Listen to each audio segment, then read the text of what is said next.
प्रिय भाई बहनों, आज हम भगवान बुद्ध ने जो पहला उपदेश सारनाथ में 5 भिक्षुओं को दिया, उन्होंने भगवान की बात सुन के क्या प्रतिक्रिया की उसके बारे में बताएंगे। वे भिक्षु कहते हैं कि मानवीय दुख को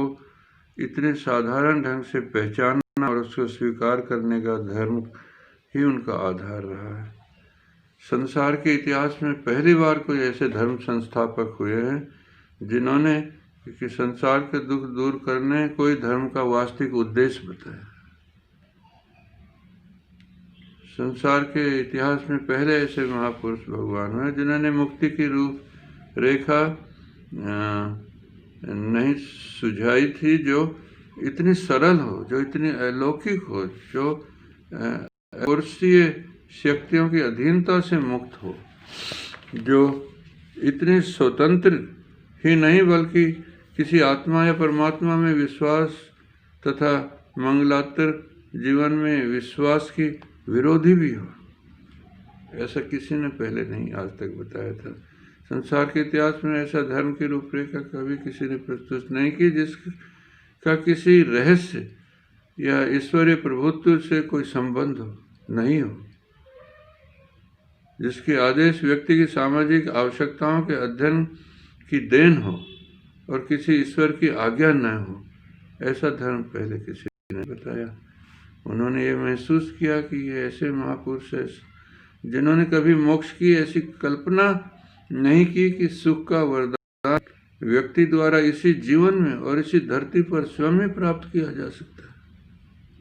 और वो भी धर्म के आचरण से ही प्राप्त किया जा सकता है। उन्होंने इस तरह के उद्गार व्यक्त किए भगवान की बात सुन के, और उन्हें लगा कि बुद्ध के रूप में उन्हें एक ऐसा जीवन सुधारक मिल गए हैं जिसका रोम रोम नैतिकता से की भावना से ओतप्रोत, और जो अपने युग की बौद्धिक संस्कृति के सुपरिचित थे, जिनमें ऐसी मौलिकता और साहस था कि विरोधी विचारों की जानकारी के साथ वे इसी जीवन में मुक्ति के एक ऐसे मार्ग का प्रतिपादन कर सकते थे जिसमें मन का आंतरिक परिवर्तन निज संस्कृति और निज संयम द्वारा प्राप्त किया जा सकता है, स्वयं मनुष्य के प्रयत्न से इसी जन्म में। बुद्ध के लिए उनके मन में ऐसी असीम श्रद्धा उत्पन्न हुई कि उन्होंने तुरंत अपने को भगवान के सामने